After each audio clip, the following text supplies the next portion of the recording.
Section 1। हृदय की संरचना। हृदय एक मजबूत मांसपेशी अंग है जो छाती के बीच में स्थित होता है। यह 4 कक्षों से बना होता है। दाहिना अलिंद, राइट एट्रियम, दाहिना निलय, राइट वेंट्रिकल, बायां अलिंद, लेफ्ट एट्रियम और बायां निलय, लेफ्ट वेंट्रिकल। इनके बीच वॉल्व होते हैं जो रक्त को एक ही दिशा में बहने देते हैं। सेक्शन 2। हृदय का कार्य। हृदय का मुख्य कार्य है रक्त को पूरे शरीर में पंप करना। दाहिना हिस्सा ऑक्सीजन रहित रक्त को फेफड़ों में भेजता है। बायां हिस्सा ऑक्सीजन युक्त रक्त को पूरे शरीर में पहुंचाता है। सेक्शन 3। रक्त परिसंचरण।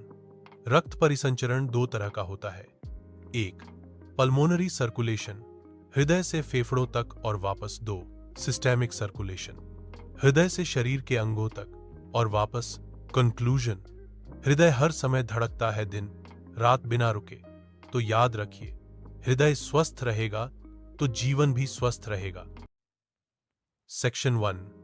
हृदय की संरचना। हृदय एक मजबूत मांसपेशी अंग है जो छाती के बीच में स्थित होता है। यह 4 कक्षों से बना होता है। दाहिना अलिंद, राइट एट्रियम, दाहिना निलय, राइट वेंट्रिकल, बायां अलिंद, लेफ्ट एट्रियम और बायां निलय, लेफ्ट वेंट्रिकल। इनके बीच वॉल्व होते हैं जो रक्त को एक ही दिशा में बहने देते हैं। सेक्शन 2। हृदय का कार्य। हृदय का मुख्य कार्य है रक्त को पूरे शरीर में पंप करना। दाहिना हिस्सा ऑक्सीजन रहित रक्त को फेफड़ों में भेजता है। बायां हिस्सा ऑक्सीजन युक्त रक्त को पूरे शरीर में पहुंचाता है। सेक्शन 3। रक्त परिसंचरण। रक्त परिसंचरण 2 तरह का होता है। 1. पल्मोनरी सर्कुलेशन, हृदय से फेफड़ों तक और वापस। 2.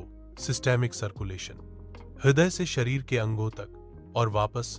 कंक्लूजन, हृदय हर समय धड़कता है दिन रात बिना रुके। तो याद रखिए, हृदय स्वस्थ रहेगा तो जीवन भी स्वस्थ रहेगा।